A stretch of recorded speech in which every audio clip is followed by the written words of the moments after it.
Bonjour à tous. Alors le point de cette semaine porte sur le budget de la ville.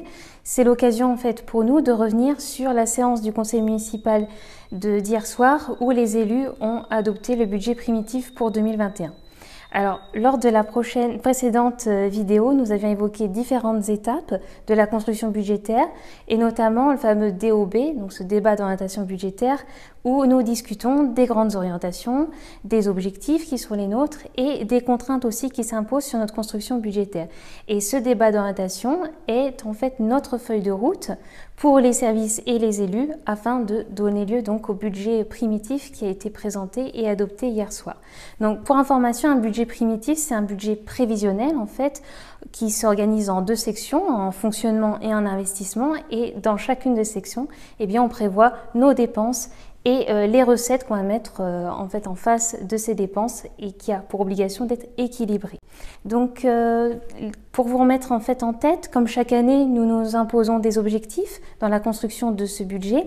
Le premier, donc c'est pas de hausse des taux d'imposition puisque c'est aussi l'occasion hier soir au moment du vote de budget, juste avant, nous votons les taux en fait qui vont s'appliquer aux valeurs locatives qui vont donner les produits des taxes d'habitation, ce qui sera ensuite fonctionné.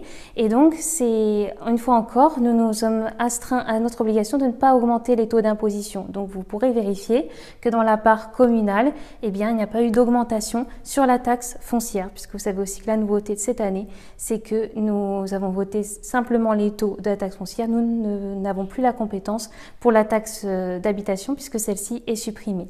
Notre deuxième objectif, c'est la maîtrise de la dette. Nouveauté aussi de cette année, c'est que nous prenons en compte vraiment le contexte compliqué et donc par prudence, nous désendettons, c'est-à-dire que nous n'allons pas contracter de nouvel emprunt et au contraire, donc nous diminuons notre taux de dette, sachant qu'il est déjà maîtrisé, comme nous l'avions vu dans la vidéo précédente et qui était vraiment maîtrisé aussi bien en stock qu'en structure.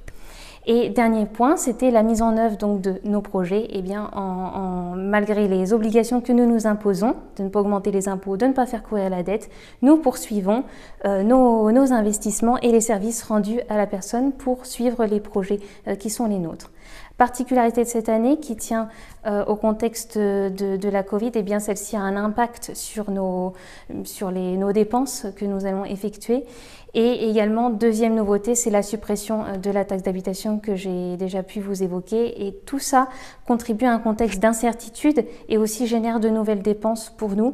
C'est la raison pour laquelle ce budget, il a vraiment été construit avec comme mot d'ordre la prudence et en même temps le réalisme de à la fois mener un haut niveau d'investissement, de continuer à fournir les services à la population, mais en étant très maîtrisé et très prudent dans la réalisation des projets de notre programme. Alors concrètement, après vous avoir représenté les objectifs et le cadre général, je vais vous présenter quelques grands pôles à la fois de dépenses et de recettes. Sur le fonctionnement, il prend en compte en dépenses, alors vous allez y trouver la masse salariale et les charges dites à caractère général, c'est toutes les dépenses que les services vont générer pour pouvoir rendre le service qu'il doit à la population.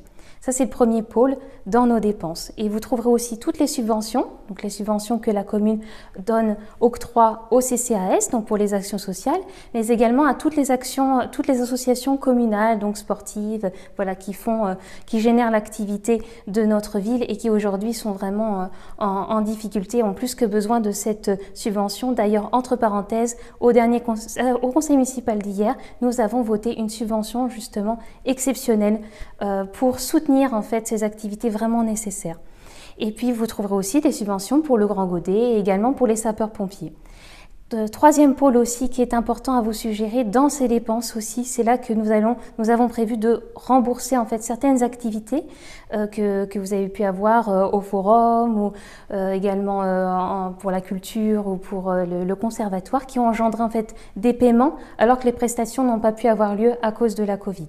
Donc ça, ce sont nos grandes masses en fait sur les dépenses de fonctionnement.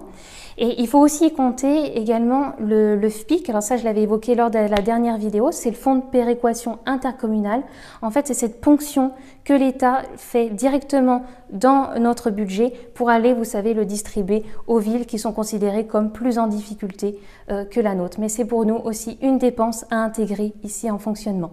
En parallèle, en face de ces dépenses, on doit bien mettre des recettes, afficher des recettes. Et bien c'est là que pour nous, il est essentiel bien sûr de pouvoir compter sur les taxes locales, donc sur les impôts. Et vous remarquerez ici que c'est uniquement la taxe foncière et que le taux n'a pas augmenté cette année. Et nous avons aussi, nous percevons les dotations de l'État. Mais là, encore une fois, comme je vous le signalais lors de la vidéo précédente, ces dotations de l'État sont toujours moindres. Et encore une fois, cette année, nous avons perçu moins que l'année précédente pour nos recettes. Et donc, en fonctionnement, et bien que ce soit en dépenses et en recettes, il s'équilibre. Vous avez le même montant de chaque côté. C'est une obligation comptable en comptabilité publique. Et donc, il s'équilibre à hauteur de 45 millions d'euros. Alors en budget d'investissement, je vais vous présenter aussi quelques grands projets qui ont été inscrits dans cette partie-là, dans cette section investissement. Donc les dépenses que nous envisageons d'inscrire vont permettre l'entretien de notre patrimoine, à savoir donc la toiture de la mairie, qui était vraiment une nécessité actuellement, l'entretien général aussi de tous nos bâtiments communaux. Il y a également une enveloppe qui est vraiment prévue pour la rénovation de la voirie avec tout un plan d'action qui sera suivi par nos services techniques. La rénovation du gymnase Jules Ferry également est inscrite dans ce budget, la transformation du parking Lyoté et la réfection complète aussi de la toiture de l'école élémentaire de Jean Moulin. L'environnement n'est pas non plus oublié de ce budget puisque notre budget prend en compte les objectifs de la municipalité pour 2021, à savoir moderniser l'éclairage public. On a même pris un marché public de performance énergétique dans ce sens. Et puis optimiser donc le tri des déchets ménagers et 500 000 € sont également réservés à la plantation de 1000 arbres dans la ville. Enfin, il s'agit d'étoffer encore les services de la ville. Le pavillon baignard sera entièrement rénové pour devenir une micro-crèche. Donc ce sera une micro-crèche supplémentaire pour accueillir les petits Villeneuvois. Une école des sports aussi est envisagée, va bientôt voir le jour. Et puis le 3e étage du pôle communal sera aménagé afin d'accueillir plusieurs permanences médicales et paramédicales. Tout cela s'équilibre à nouveau en dépenses et en recettes à hauteur de 23 millions pour la section investissement. Donc, tout en prenant en compte les contraintes liées au contexte actuel, c'est un budget qui nous permet d'avancer et de réaliser les projets que les Villeneuvois attendent.